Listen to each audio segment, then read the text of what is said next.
Salutations, respected viewers. I'm George from Ireland. Here I am on Bolshaya Nikitskaya street in Moscow. And this is a very fascinating and characterful street.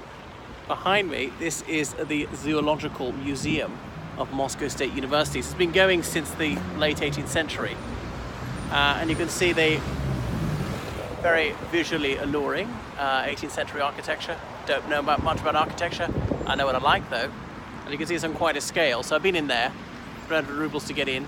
It's got 3 large rooms full of hundreds of taxidermied items. I could have filmed in there, I didn't really bother. You can see them anywhere else. Not that well preserved because 18th century methods and all that, and many skeletons of all sorts of beasts from all over the world.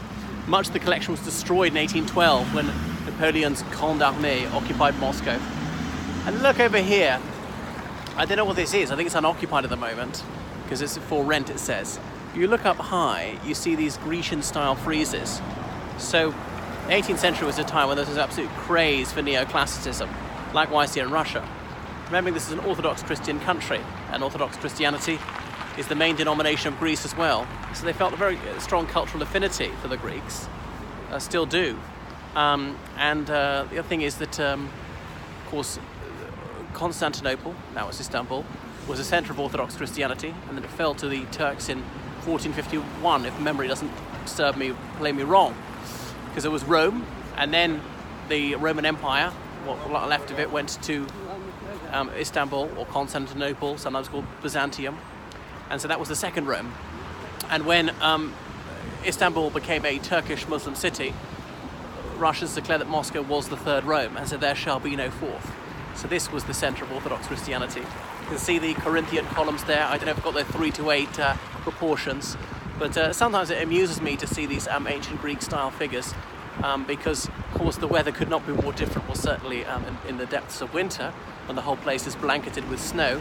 But when they have summer here, they have real heat. So that's the thing, is there are proper seasons in this country, unlike in Ireland.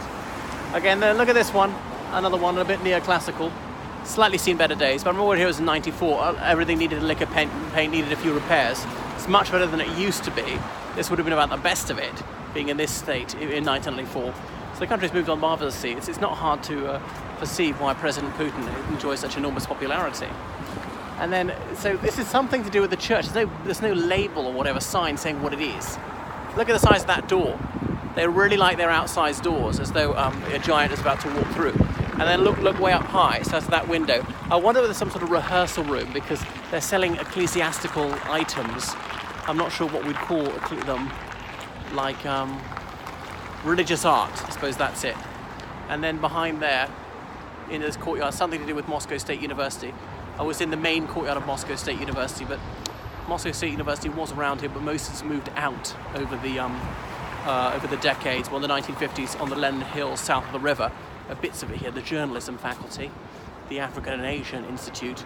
Journalism faculty makes sense because they need to be at the centre of things. So look at that. Look how high that is, just how oversized the windows are.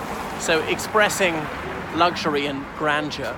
And I've noticed that working for VIPs here, often, and I am tall, but like the chair's too tall and the table's always a bit too tall and everything too wide, just oversized to emphasize opulence, importance, status. It was like that in Azerbaijan when I was given a flat by my employer. The room is just ridiculously large, but they're therefore very difficult to heat. So I might go in here in a bit, but I don't think I can film it. And it says church, whatever, Lavka, how would I say that? Things for sale, items, purchases, books, icons, or souvenirs. There'll be crucifixes and things like that. And then I'll see there's a little motif of a certain Moscow architect. I don't know who it was, clearly some of the 18th century, and you'll see that he's left his mark all over Moscow. You see behind me, up high, those stylized lion faces looking distinctly humanoid, and they're just all a bit too long and angular above the windows. And you see them, there are several buildings in central Moscow, well, all north of the river Moscow, with that trademark of whoever it is, that architect. I think it's very attractive, that yellow cake sort of style to the building. So yeah, I might go in over there, but I'm not going to buy anything. So they're very much into adoration of icons, very iconographic, as in image.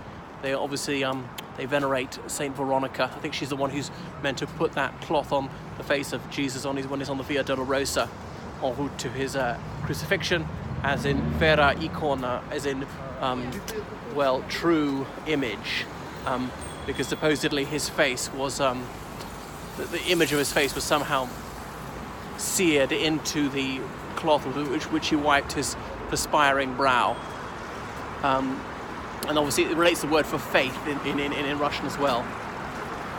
Because I remember meeting a Slovak lady called Vera. My mother said, it's like Mary in Irish, Vera. But no, it's different. It means faith in their language. It's not Maria. That's Morning Star in Hebrew. Okay, so here we are, down in the very center of Moscow. And then you can see a bit of the State Duma right behind. We've seen it from a narrow angle. We've seen this Four Seasons Hotel over here. And we're seeing the Kremlin over there. This huge complex of castles in the middle of Moscow. And then the Manege.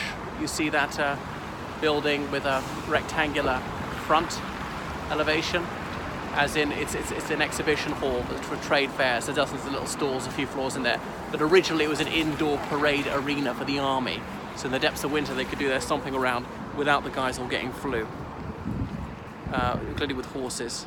Because of course, you know, they're wearing all their marching kit and overcoats. And they're moving. They're not going to get that cold, that's the idea. Well, but they're outside for hours, a few of them will, then they won't be combat ready. Okay, so almost time to switch it off when I go into that fabulous building to have a look at some ecclesiastical artwork. Oh, and is this Moscow State University? Is this the bit I was in? No. I think this is the bit I was in yesterday, because you can go right into the courtyard, but you just can't go into the building. Obviously they check my ID. And then they've got a statue of Lomonosov, the founder of it, outside. So it's a Moscow University named after M.V. Lomonosov, as in broken nose. But the bit on the Lenin Hills was apparently not in a great... There he is, seated up there. Was not in great shape in the early 60s. I read George Walden, that Conservative MP, his memoirs being in the early 60s, and said broken nose seemed a decidedly apposite name for it. Having said that, it wasn't called Broken Nose University because it was shabby or anything, but simply because the founder, his surname means broken nose. Alright, so I'll switch it off for the moment.